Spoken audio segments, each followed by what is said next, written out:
자, 앞 시간에 이어서 여러분 118쪽이네요.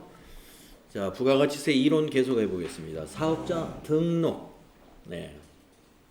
우리가 이제 뭔가 사업을 하려면은 부가가치세법에 의해서 먼저 사업자 등록을 해야 됩니다.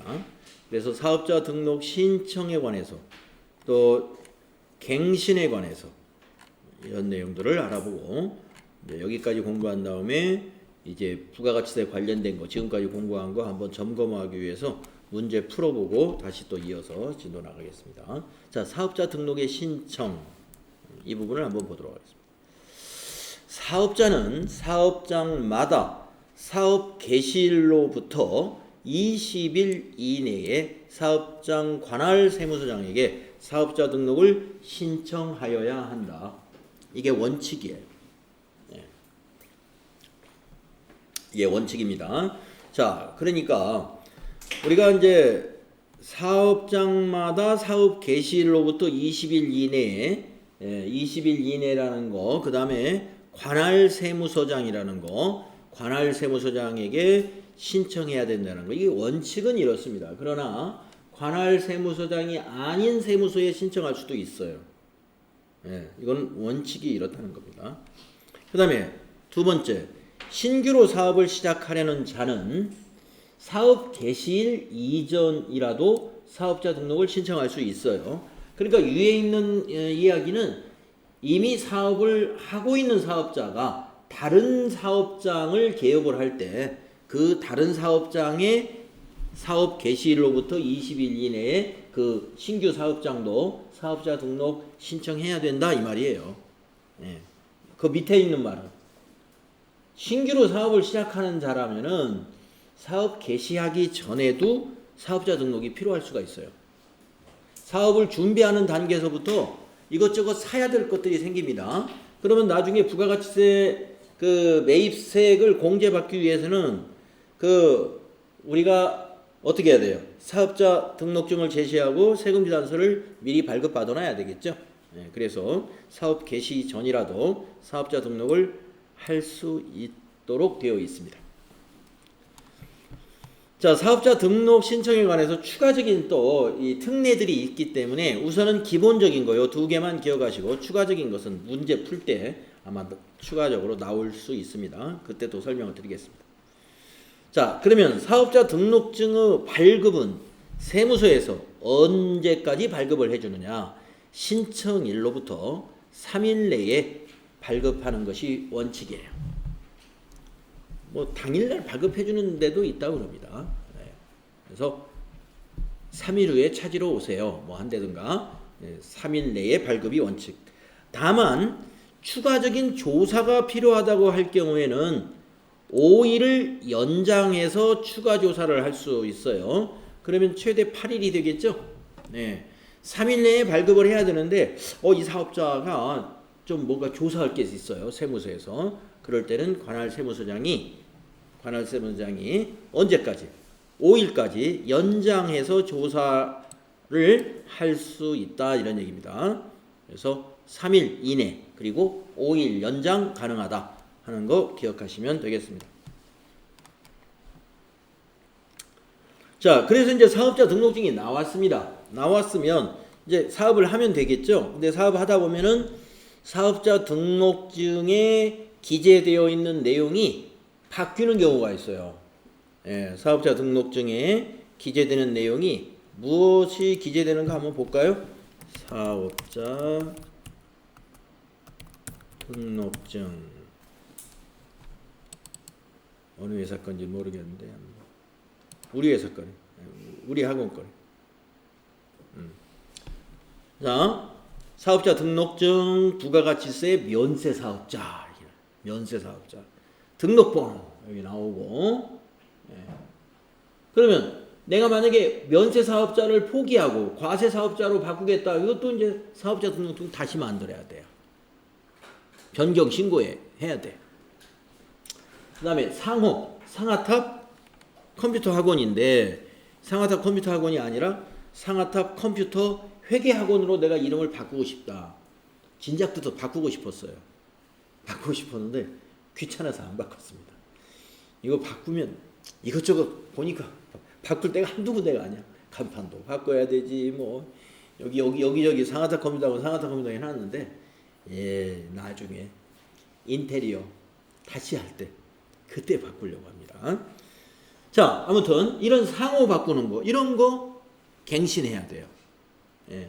물론 이 학원 같은 데는 상호를 바꿀 때 여기 사업자 등록증만 바꾸면 안 되고 관할 교육청에서 먼저 이름 바꾸고 그리고 나서 또 사업자 등록증 바꾸는 거예요.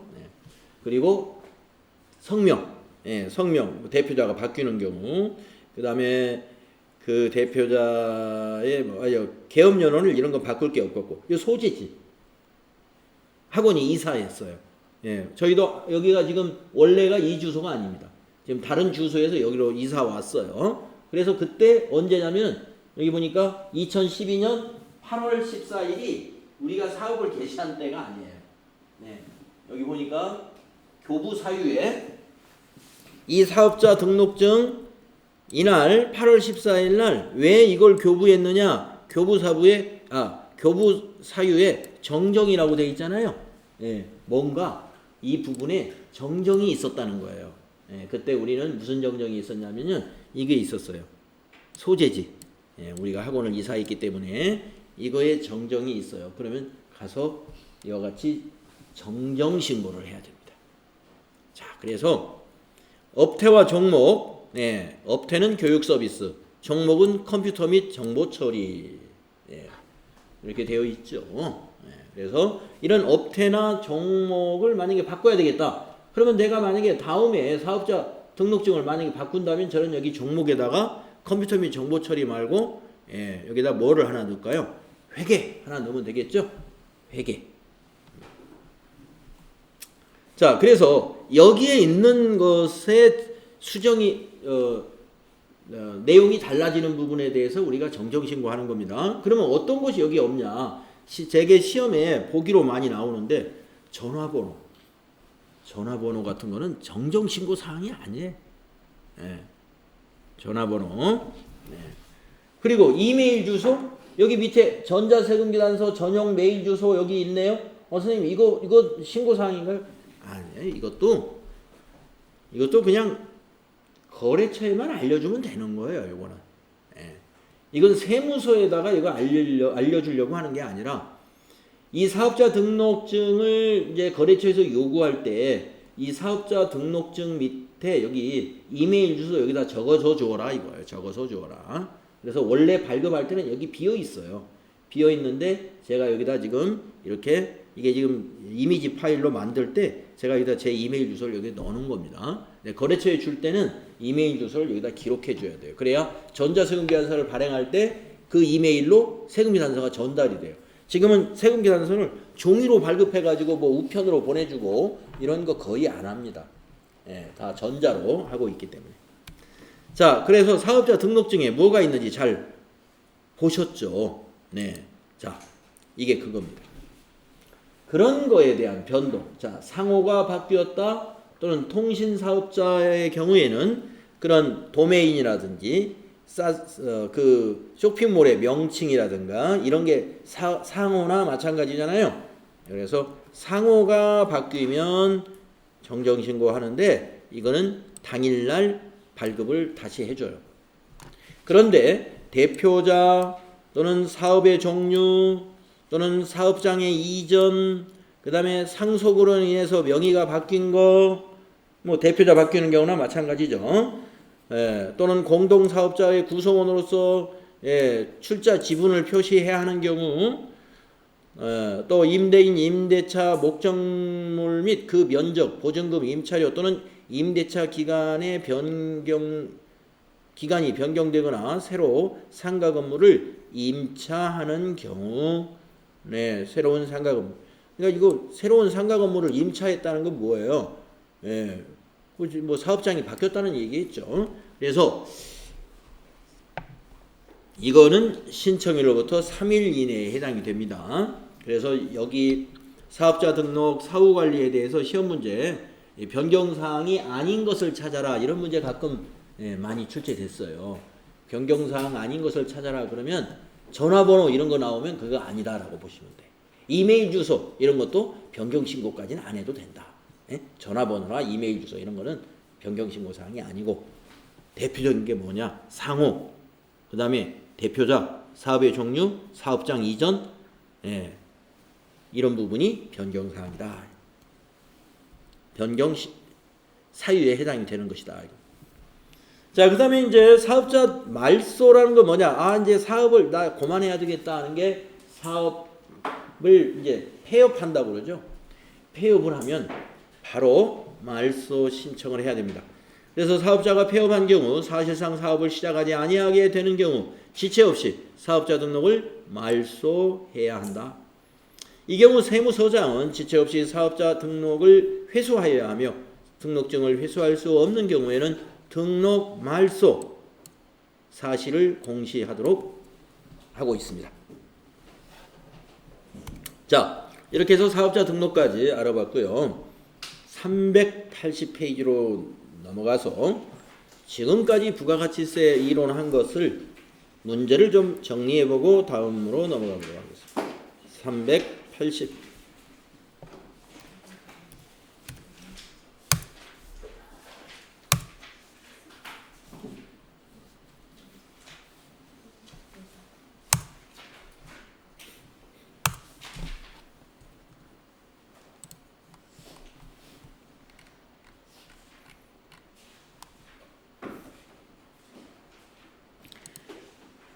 네. 자, 1번 문제 한번 봅시다. 우리나라 부가가치세 특징으로 옳은 것은 이랬네요. 아, 옳은 거 하나 보이죠? 몇 번이 옳은가요?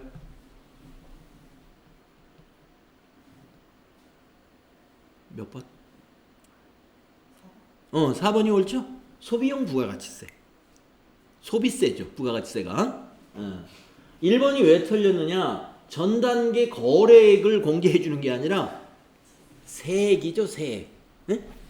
우리 첫날 부가가치세 이론 첫날 전 단계 즉 매입세액을 공제해 가지고 납부세액 계산하는 거 설명 들었죠? 그러니까 가끔 보기에 말이죠. 이런 거 많이 나와. 거래액이라는 거. 거래액 아닙니다. 세액이에요, 세액.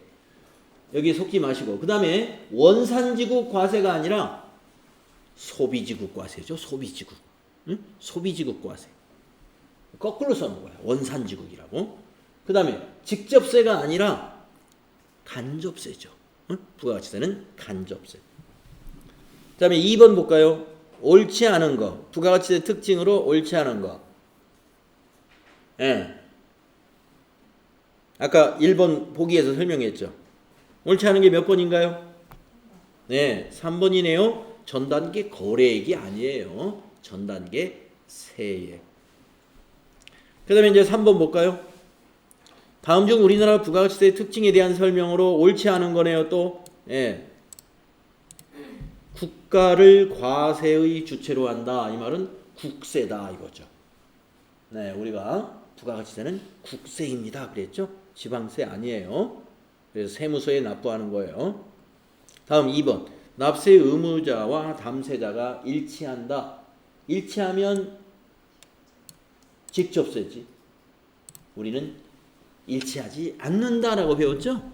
납세 의무자는 사업자이고 담세자는 소비자니까 일치하지 않습니다. 그래서 간접세입니다. 2번이 옳지 않은 거예요. 3번. 매출세액에서 매입세액을 차감하여 납부세액을 계산한다. 이게 바로 전단계 세액 공제라는 것이었죠. 그 다음에 4번. 인적 공제 제도가 없는 물세이다. 예, 인적 공제 제도가 없다는 말이 무슨 말이냐 하면은 예를 들어서 라면을 하나 사는데 라면에 만약에 3,000원짜리 라면이다. 그 안에 부가세가 300원이 들어있다면은 그 300원의 세금을 차등해서 부자가 라면을 사면은 세금을 300원 붙이고 가난한 사람이 라면을 사면은 세금을 100원만 받겠다. 뭐 이런 세가 아니라는 거예요. 부가가치세는. 그리고 인적공제가 없다는 말은 그 말은 아닙니다. 인적공제 없다는 말은 이런 거예요. 만약에 결혼을 해서 배우자가 있고 자식을 낳았다. 그러면 이제 남자 입장에서 보면은 자기 부인하고 자기 자식이 있으니까 부양가족이 2명이 생긴 거죠. 예. 그래서 그런 것, 부양가족이 있느냐 없느냐를 가지고 세금 계산할 때 세금을 공제해주는 제도, 그것이 바로 인적공제제도입니다. 인적공제는 소득세에서는 인적공제가 있어요. 우리 근로자의 근로소득세 계산할 때. 그래서 여러분 회사에 입사하면 어떻게 합니까? 주민등록표, 가족관계 증명원 이런 걸 처음에 딱 출근하면서 너 언제부터 출근하시고 서류는 주민등록표 한번 제출해 주세요. 그거 가지고 이분이 부양가족이 누구누군가 하는 것을 최초로 사원 등록할 때 그걸 가지고 등록을 해줘요. 자, 근데 부가가치세는 일반 소비세이고요. 이런 인세가 아니라 물세입니다. 그래서 4번 맞는 것. 다음 4번 보겠습니다. 우리나라 부가가치세법 특징으로 올바르지 않은 거. 깁니다. 1번 소비지구 과세 원칙에 따라 수출 재화에 대하여 0%의 세율을 적용하여 부가가치세 부담을 완전하게 제거한다. 오케이, 맞았죠? 2번 전단계 세액 공제법은 매출액의 세율을 곱하여 거래 징수한 매출세액에서 재화 등을 매입할 때 거래 징수 당한 매입세액을 공제하여 부가가치세 납부세액을 계산하는 방법이다. 맞죠? 이게 바로 전단계 세액 공제. 그러면 3번 납세 의무자와 담세자가 일치하는 직접세이다. 이게 틀렸군요. 일치하지 않습니다. 그래서 답이 여기에 있구나. 옳지 않은 것은 3번입니다. 4번 총 매출액에서 중간재 구입금액과 자본재 구입금액을 차감하여 부가가치세를 산출하므로 부가가치세는 총 소비액과 일치한다. 우리가 중간재 구입이라든가 자본재 구입액을 차감하는 거, 이거는 우리가 세액을 차감해 주는 거죠. 세액을. 그래서 이거는 이제 그 세액에 대한 얘기가 아니라 우리 총 매출액에서 구입에 관한 것을 차감해서 부가가치세를 산출한다. 이렇게 이해해 주시면 되겠습니다. 그래서 3번이 여기서 틀린 거예요. 다음에 5번 문제로 가보겠습니다. 부가가치세 납세 의무에 대한 설명으로 옳은 것은 이랬습니다. 영리 목적이 없으면 사업상 독립적으로 재화를 공급하는 자는 납세 의무가 없다. 틀렸습니다. 있어요. 영리 목적이 없어도 과세 재화를 공급하는 자는 납세 의무가 있습니다. 영리 목적이 없다는 말은 뭐냐? 자, 내가 전자제품을 판매하는 매장을 하고 있어요. 그런데 내 동생이 하나 있는데 동생이 물건을 사러 왔어요. 공기청정기가 필요하다고 해서 동생한테 내가 영리 돈을 어떻게 받니? 내가 이거 너 그냥 줄게 해가지고 동생한테 공기청정기 80만 원짜리를 그냥 줬습니다. 그러면은 영리 목적 없이 그냥 줬으니까 세금 안 내도 되느냐? 천만에. 동생한테 돈은 안 받아도 저기가 만약에 부가가치세가 소비자에게 판다면은 8만 원의 부가가치세가 만약에 있다. 그러면 부가가치세 신고할 때 8만 원 추가로 납부해야 된다. 이 말입니다. 영리 목적하고 관계없어요. 과세 재화를 공급했다면 세금 내야 된다. 동생한테 나 공짜로 준 건데 돈 안 받았어요. 상관없어요. 돈 받았든 안 받았든 매가로 판매한 걸로 인정을 해요. 다만 예외가 있어요. 그런 특수관계인에게 주는 게 아니라 국가에다가, 국가나 지방자치단체에다가 저 공기청정기를 그냥 줬어. 그거는 과세하지 않습니다. 그래서 예외가 있긴 합니다만은 일반적으로 영리 목적 없는 거 있는 거 따지지 않습니다. 그래서 옳다. 옳은 거 찾으라고 그랬네. 납세 의무가 없다 했으니까 이건 틀렸어요. 옳지 않아요. 이거는 있으니까. 그 다음에 두 번째, 면세가 적용되는 재화를 공급하는 사업자는 부가가치세 납세 의무가 없죠. 예, 아까 제가 면세 사업자라는 것은 부가가치세법에서 아무런 의무가 없다고 그랬어요. 그래서 2번도 틀렸고, 3번, 사업자가 아닌 자가 부가가치세 과세되는 재화를 개인적 용도로 사용하기 위해 수입하는 경우 부가가치세 납세 의무가 없는 게 아니죠. 예, 있다 그랬죠. 있다.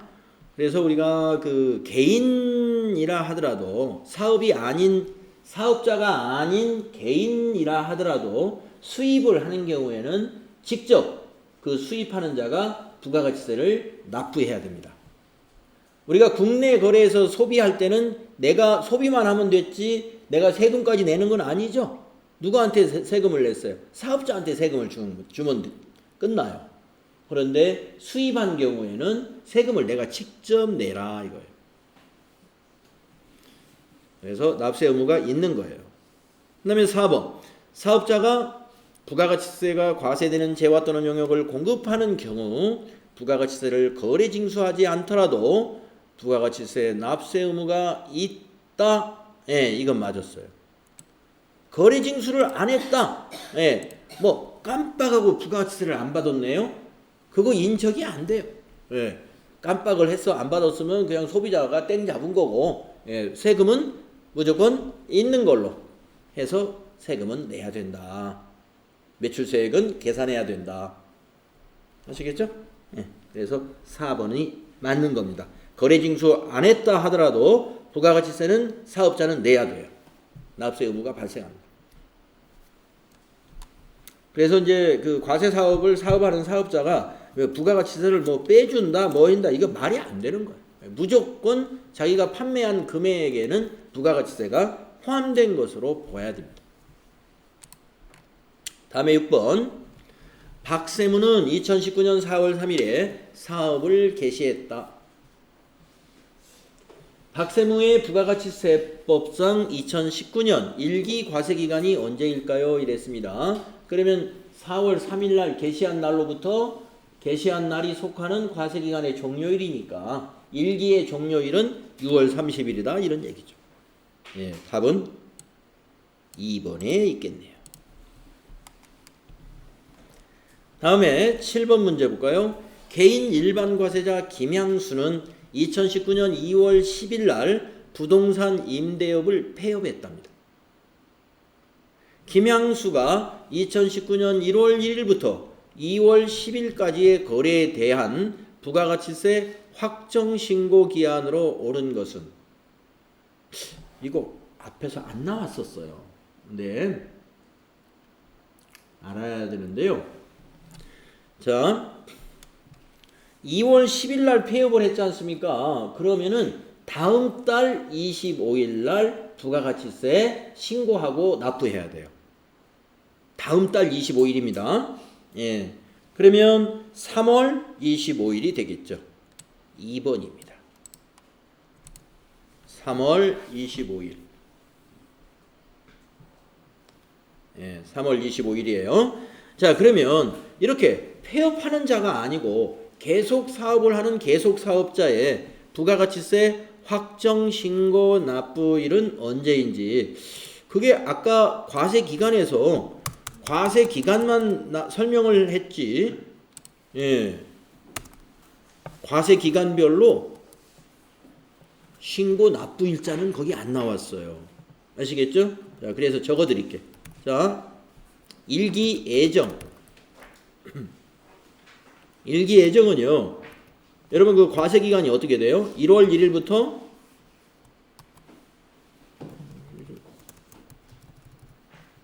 3월 31일인 거 알고 있죠?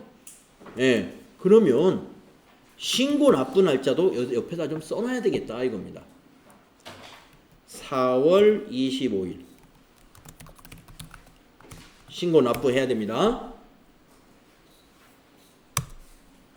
그러면 일기 확정이라는 것이 있죠. 일기 확정은 1월 거부터 3월 거까지는 신고해서 납부했으니까 4월 1일 거부터 3달치만 추가로 하면 되죠. 6월 30일까지. 4월 1일부터 6월 30일을 우리가 일기 확정이라고 그래요. 일기 확정이라고 그렇게 불러요. 그러면 이거는 며칠 날 신고 납부할까요? 며칠까지? 딱 감이 오죠? 다음 달 25일. 7월 25일 날까지 신고 납부하는 거예요. 자, 그 다음에 이제 2기로 넘어갑니다. 2기 확정. 이기 예정부터. 이기 예정. 7월 1일부터 10월 9월 30일이죠. 이거는 바로 이번 달에 신고 납부합니다. 언제까지? 25일까지. 10월 25일 신고 납부해야 됩니다. 까지예요. 10월 25일까지. 그러면 이제 마지막으로 2기 확정이 있겠죠. 2기 확정도 3달이죠. 2기 확정은 10월 1일부터 12월 31일이 되는 거죠. 이것도 다음 달. 그래서 이건 내년으로 넘어가요. 1월 25일 신고 납부해야 된다. 예. 그래서 지금 10월 25일 그 주간이잖아요. 예. 그래서 부가가치세 신고 담당자분들은 지금 이번 주가 아주 바쁜 시기다. 예. 세금계산서 누락된 거 없이 전부 잘 챙겨가지고 신고서 완성해서 25일 날까지는 신고서 제출하고 그 다음에 세금도 납부해야 돼요. 이번 주가 굉장히 바쁜 시기예요. 네. 자, 그러니까 아까 우리가 과세기간 나올 때 그걸 일목요연하게 다시 정리하면 이렇게 되는 거예요. 그러니까 법인은 어떻게 돼요? 이거 전부 1년에 4번 신고 납부해야 된다고 아까 그랬죠. 법인은 이렇게 4번이 되는 거예요. 이렇게 4번이. 개인사업자는 일기 예정 때는 고지서 날라오면 고지 납부하고 일기 확정 때 개인사업자는 3달치만 해야 돼요? 6달치를 한꺼번에 해야 돼요? 6달. 네. 개인사업자는 6개월치 한꺼번에 하는 거고. 제가 여기 3개월로 끊어놓은 것은 법인이 지금 여기에 해당되는 거예요. 네. 개인사업자는 이때 1월 거부터 6월 걸로 해야 됩니다. 예, 개인사업자는.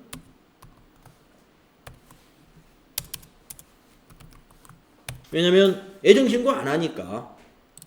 마찬가지로 2기 확정 때 개인사업자는 7월부터 12월 거. 7월부터 12월 거 6달 거 하는 거야, 한꺼번에. 개인사업자는 예정신고 때 고지 납부만 했으니까. 예. 그래서 이 앞에는 법인 기준으로, 뒤에는 개인사업자 기준이다. 예, 개인사업자 기준이다. 그래서 여러분 시험에서는 어느 회사로 시험에 나오느냐면 우리가 FAT 2급, 그러니까 회계 2급, 지금 우리가 배우는 것보다 한 단계 낮은 거, 거기서는 개인사업자로 시험에 나와요. 개인사업자로. 그런데 FAT 2급에서는 부가가치세가 아예 없어. 출제를 안 해. 그러니까 뭐 이걸 시험에 나오지도 않겠죠. 2급에는. 예. 자, 우리 FAT 1급은 부가가치세가 시험에 많이 나온다고 그랬어요. 그런데 회사가 어느 회사로 나오냐면 개인사업자로 회사가 나오는 게 아니라 법인으로 나와요. 주식회사 무슨 회사는 세탁비누를 만들어서 세탁비누를 유통하는 판매업을 하고 있다. 뭐 이런 식으로 나온단 말이에요. 그러니까 실무할 때는 이론에서는 개인사업자에 대한 것을 질문을 하지만 실무, 여러분 이제 70점이 실무잖아요. 70점 문제 풀 때는 요 기준으로 나와요. 요 기준으로. 전부 법인이니까. 이제 이론할 때는 개인사업자 얘기도 나오지만 실제로 실무할 때는 우리는 법인으로만 실무시험을 보니까 요 기준으로 여러분이 판단하시면 되겠다. 아셨죠? 네, 그래서 지금 폐업자를 지금 문제를 냈어요. 여기 지금 문제에서는 폐업한 사업자는요, 요 과세기간 종료일까지 안 기다려요. 안 기다리고 폐업한 날이 속하는 달에 다음 달 25일. 폐업한 자는 그래서 폐업한 자에 대해서 여러분이 따로 알고 계셔야 되겠다. 이거는 계속 사업자. 사업을 계속하는 자는 요 기준대로 계속 이렇게 하면 되고, 폐업한 자는 밑에다 하나 더 써볼까요? 그러면 다만 폐업한 사업자는 폐업일이 속하는 달의 다음 달 25일까지 확정 신고 납부한다.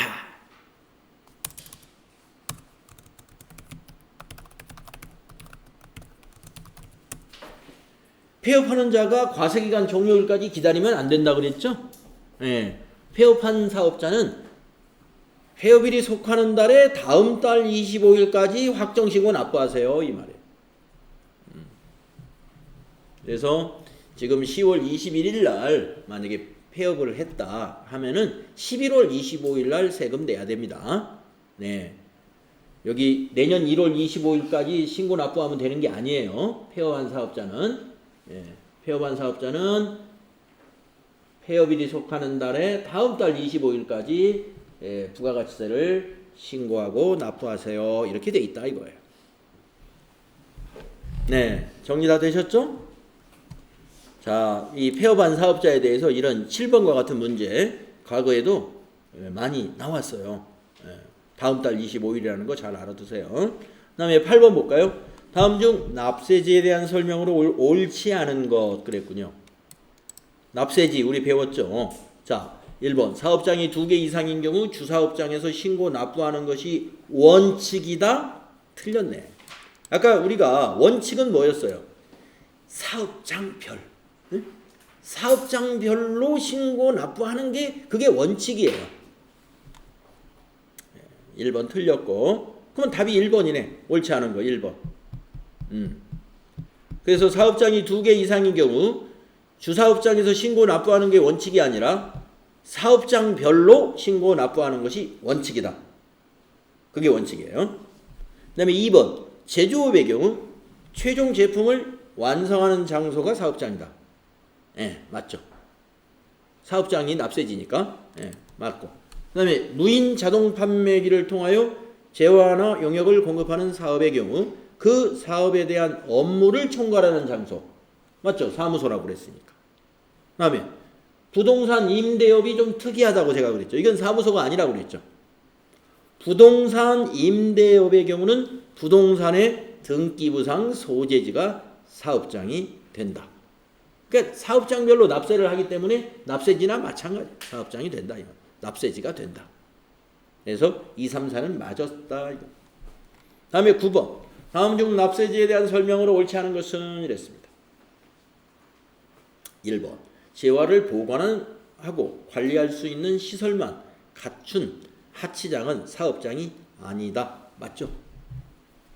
2번. 사업자가 자기의 사업과 관련하여 생산하거나 취득한 재화를 직접 판매하기 위하여 특별히 판매 시설을 갖춘 장소, 직매장은 사업장으로 본다.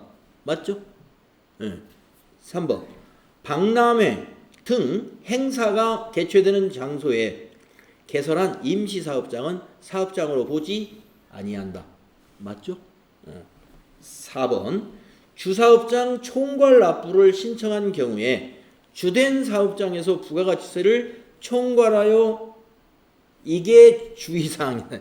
네, 아까 제가 이런 보기 참 시험에 많이 나왔어요. 네. 총괄하여 신고 납부할 수 있다가 아니라 총괄하여 납부할 수 있다 이렇게 설명해야죠. 신고자가 들어가면 틀린 거예요. 네. 왜? 앞에가 주사업장 총괄 납부라고 돼 있잖아요. 총괄 납부니까 납부만 총괄해서 하는 것이지 신고까지 총괄해서 할 수는 없는 제도예요. 이거는. 그래서 4번이 옳지 않다. 자, 다음에 10번 문제 가볼까요? 사업자 등록에 대한 설명으로 옳지 않은 것. 네, 1번 사업자는 사업장마다 사업 개시일로부터 20일 이내에 사업장 관할 세무서장에게 사업자 등록을 신청하는 것이 원칙이다 그랬죠. 예. 그 다음에 2번 신규 사업을 시작하려는 자는 사업 개시일 전에는 사업자 등록을 신청할 수 없다고요? 틀렸네요. 사업 개시일 전이라 하더라도 사업자 등록 신청이 가능하다 그랬죠. 그래서 2번이 틀렸어요. 그러면 3번도 보겠습니다. 사업자 등록 신청을 받은 사업장 관할 세무서장은 원칙적으로 사업자 등록증을 신청일로부터 3일 이내에 신청자에게 발급해야 한다. 맞죠? 3일. 그 다음에 4번. 그 다음에 여기서 이제 5일이라는 게 또 있죠. 조사가 더 필요하다고 볼 때는 5일 연장할 수 있다. 그것도 알아두시고. 그 다음에 4번. 사업자가 폐업한 경우 또는 사실상 사업을 시작하지 아니하게 되는 경우 지체 없이 사업자 등록을 말소하여야 한다. 맞았죠? 그래서 2번이 틀린 거다. 2번. 다음에 11번. 사업자 등록 정정신고서를 세무서장에게 제출한 경우 세무서장이 신청일 당일에 사업자 등록증을 재발급해야 하는 변경 사유에 해당하는 것이 뭘까요? 그랬습니다. 아까 당일에 하는 게 딱 하나 있었죠?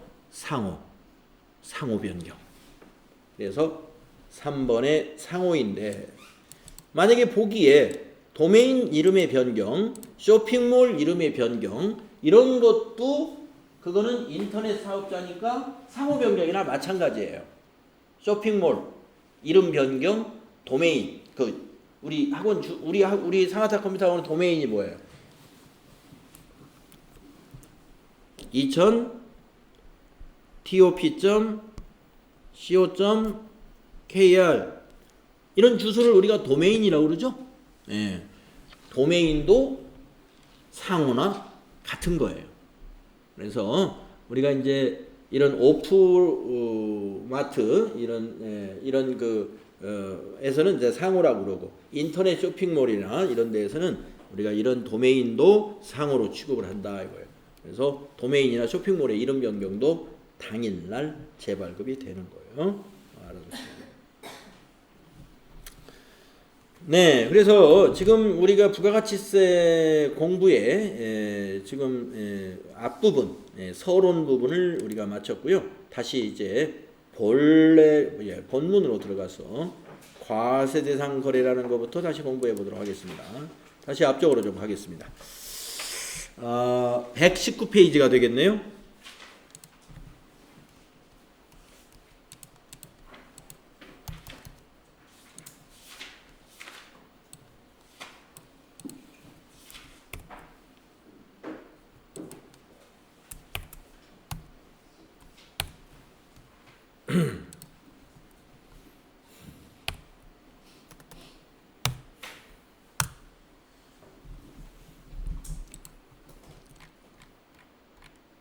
자, 그러면 우리가 이제 제2절 부가가치세 이론의 제2절 과세 대상 첫째 재화의 공급의 과세에 대해서 알아보겠습니다. 먼저 부가가치세법에서 재화라는 것은 이 유채물과 무채물로 나누어서 이런 것을 재화라 한다. 네, 우선 유채물로서 상품이나 제품, 원재료, 기계, 건물과 같은 이러한 유채물이 재화가 되겠고, 무채물은 전기나 가스, 열 이런 무채물이 되겠는데 관리할 수 있어야 돼요. 관리할 수 있다는 말은 열을 관리한다는 건 뭐예요? 열을 공급할 수도 있고 내가 끊을 수도 있고, 네, 그 다음에 열을 얼마만큼 공급했는지 양을 체크할 수도 있고 이런 것이 이제 관리할 수 있다는 것이죠. 그래서 관리할 수 있는 자연력도 무채물이 될 수도 있습니다. 예, 자연의 힘을 관리할 수 있다면 그것이 재화가 될 수 있다 이런 얘기가 되겠습니다. 그 다음에 공급의 정의. 공급이라는 것은 재화를 우리가 이제 공급 가액, 뭐 공급, 부가가치세법에서 공급이라는 표현을 많이 쓰게 되는데 이게 공급이 뭐냐 이거예요. 재화를 인도했거나 양도. 재화를 인도하거나 양도하는 것을 우리가 공급이라고 부른다 이거예요. 재화를 공급했다. 재화를 인도하거나 양도하는 거 이것을 우리가 재화의 공급이라고 그럽니다. 근데 이것은 우리가 보통 어떤 계약상으로 아니면 법률상으로 그 어떤 원인에 따라서 재화를 인도하거나 양도하는 것이죠. 물건을 사고 팔고 하는 것은 우리가 돈을 지불했으니까 재화를 인도하거나 양도해야 될 것이고, 아니면 돈을 아직 지불하지 않았더라도 어떤 판매 계약에 의해서 재화를 인도할 수 있어요. 그래서 계약상 또는 법률상 모든 어떤 원인에 따라서 재화를 인도하거나 양도하는 것을 공급이라 한다. 뭐 이게 대단한 개념은 아니에요. 그래서 공급은 재화를 인도나 양도하는 것이다. 이 점만 여러분 잘 기억하시면 되겠고. 그래서 일반적인 재화의 공급이다 그러면 매매를 했다든가 가공거래를 했다든가 교환거래를 했다든가 아니면 기타 공급으로서 경매 방식의 거래도 있죠. 우리가 그 어떤 물건을 내가 경매 사이트 같은 데다가 뭐 내놓는다든가 아니면 여러분 인터넷 게시판 같은 거에서도 우리가 경매를 하는 경우 있죠. 제가 아주 좋은 무슨 물건이 있는데 요거를 경매에 붙이겠습니다. 그래서 10만 원부터 경매가를 해서 가장 높게 가격을 제시한 사람에게 파는 거, 이걸 우리가 경매라 그러죠. 그러니까 현물 출자도 재화의 공급에 해당이 돼요. 현물 출자. 그래서 현물 출자와 그 밖의 계약상 또는 법률상의 원인에 따라 재화를 인도하거나 양도하는 거. 현물 출자라는 게 뭐냐면 우리가 출자라는 것은 자본의 돈으로 출자하는 거잖아요. 돈으로 원래. 금전으로 출자하는 게 원칙인데 물건으로 출자할 수도 있다 이겁니다. 건물이나 토지 같은 것으로. 그것도 뭐예요? 재화의 공급이다.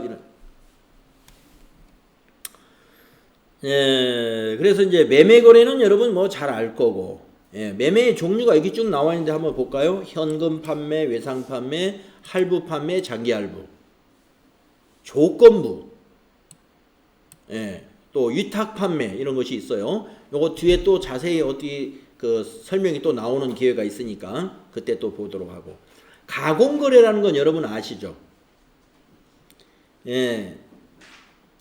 주요 자재의 전부나 일부를 부담하고 상대방으로부터 인도받은 재화를 가공하여 새로운 재화를 만드는 가공계약을 재화의 인도라고 그래요. 이건 재화의 공급이라고 본다는 거죠.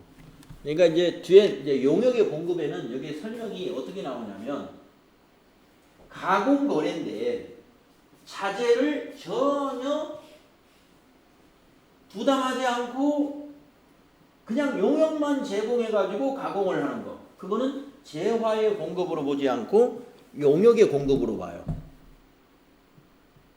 여러분 그 구분 가시나요? 그러니까 여러분 가공이라는 의미가 이제 가공하는 사업자가 뭔가 자기도 거기에다가 재화를 투입하는 거. 이것은 재화의 공급이에요. 가공거래이면서도 재화의 공급. 그런데 순수하게 용역만 제공한다는 건 뭐냐면은 무슨 재료가 안 들어가는 가공이 있어요. 깨끗이 청소해 주는 거. 그런 청소, 마무리 청소, 깨끗이 청소해 주는 거.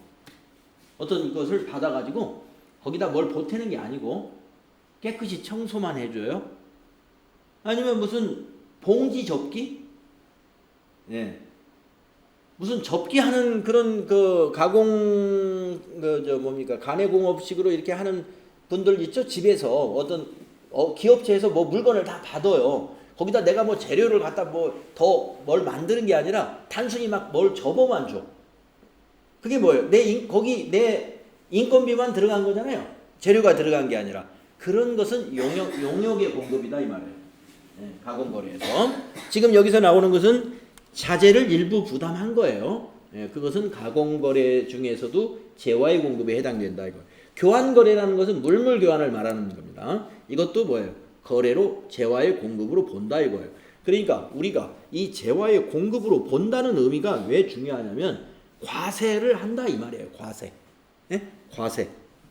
부가가치세가 과세돼야, 부가가치세가 과세된다는 것은 과세 재화를 공급하거나 과세 용역을 공급하면 그게 과세가 되거든요.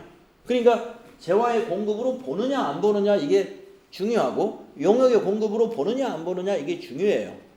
근데 왜 재화의 공급과 용역의 공급을 또 왜 나누어서 봐야 되냐면 나중에 뒤에 가서 정리해서 나오겠지만 용역의 공급은 무상으로 공급하는 건 과세가 아니에요. 무상으로 용역을 제공했어요. 과세하지 않아요. 그런데 재화는요, 무상으로 공급하는 걸 인정을 한다? 안 해요. 예, 무조건 돈 받은 걸로, 안 받았더라도 돈 받은 걸로 보고 과세를 한다요. 세금은 내라. 아까 그랬죠? 예, 소비자에게 물건을 팔았는데, 제가 거래 징수를 안 했습니다. 세무서에다 이렇게 신고하고 여기 세금을 안 낼 수가 있느냐? 못 해요. 예, 심지어는 무상으로 줬다 하더라도 세금을 내야 된다 이 말이에요. 그런데 재화의 공급은 그런데 뒤에서 이제 그 용역의 공급은 그러지 않습니다. 그래서 지금 재화의 공급을 따로 이렇게 정리하는 거고요. 그 다음에 이제 특수한 재화의 공급이 나옵니다. 예, 아주 특수하다는 거예요. 이거는 일반적으로는 공급이 아닌 것 같지만 특수한 재화의 공급은 다른 말로 우리가 좀 이건 순화해서 쓴 용어이고요. 옛날에는 이것을 지금도 시험에서 이렇게 많이 나오니까 이것도 이렇게 밑에 써놓으세요. 간주 공급이다. 간주 공급이라는 용어가 좀 어렵다고 그럴까요? 그래서 특수한 재화의 공급으로 좀 교재가 지금 바뀌었는데요. 과거 교재는 다 간주 공급이라고 되어 있습니다. 지금도 시험에서도 간주 공급이라는 용어가 쓰이고 있기 때문에 함께 알아두세요. 이게 뭐냐? 공급으로 간주하겠다 이런 뜻이에요. 여러분 뭐 그런 거 있죠. 내가 내 지갑에다가 돈을 이렇게 넣어놨는데 5만 원을 넣어놨는데 예를 들어서 친구가 그걸 빼갔어. 그러면 친구한테 너 그거 내가 빌려준 걸로 간주하겠어. 너 다 갚으라 이런 얘기죠. 그런 거고 뭐로 보겠다. 공급으로 보겠다 이런 얘기입니다. 자 그러면 어떤 것이 있는가? 요게 좀 어려워요. 여러분 이해시키려면 요걸 좀 설명을 좀 길게 해야 되니까 요 간주 공급 요거는 10분간 쉬었다가 다음 시간에 차분하게 이거 설명을 하겠습니다. 자 10분간 쉬었다가